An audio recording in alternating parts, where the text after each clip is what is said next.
Sidin ta' djar magħluqa jew mitluqa jistgħu jibdew jibbenefikaw minn notja ta' 50,000 euro biex la darba jirranġawha u jagħmluha abitabbli ikunu jistgħu jikruha lill-awtorità ta' djar għal skop soċjali.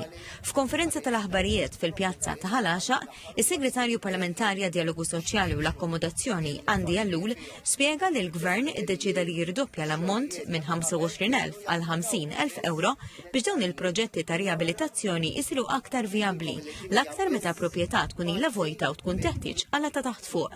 B'din l-iskema magħrufa bħala RVA, is-sit jingħata l-fondi wara li jirranġa l-proprjetà u wara jikkrija lill-awtorità tad-djar għal 10 snin permezz tal-iskema Nikru biex nassissu.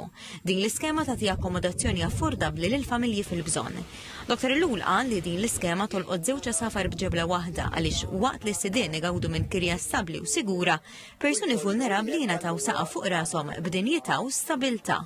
Lotja irdupjajnija, ġifiri fej qabel kienu jikkwalifikaw għal 25,000, illum telet għal 50,000, u kif ukoll fejn qabel proprjetari da tkun mibnija aktar minn 30 sena biex tikkwalifika dik niżinnija għal 20 sena biex ovvjament inwessaw l-eligibilità. Il-kap eżekuttiv tal-Awtorità ta' Djar Matthew Zerafa spjega li l-fondi jistgħu jkopru tiswiet strutturali, alterazzjonijiet jew estensjonijiet meħtieġa, xogħlijiet ta' elettriku, plumbing u drenaġġ kif ukoll bdil ta' aperturi, bibin u madum. U qal li l-iskema toffri opportunità partikolarment lil anzjan li għandhom villeġġjatura li m'għadix tintuża, jew lil familji li wirtu dar antika u ma kellhomx biex jirranġawha.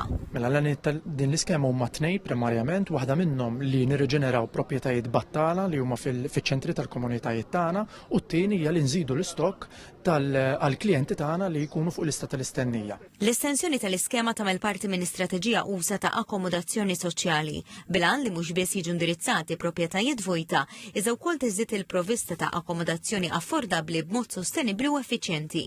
L-informazzjoni kollha dwar l-eliġibilità u d-dettalji tal-iskema jinsabu fuq is-sit elettroniku tal-Awtorità tad-Djar.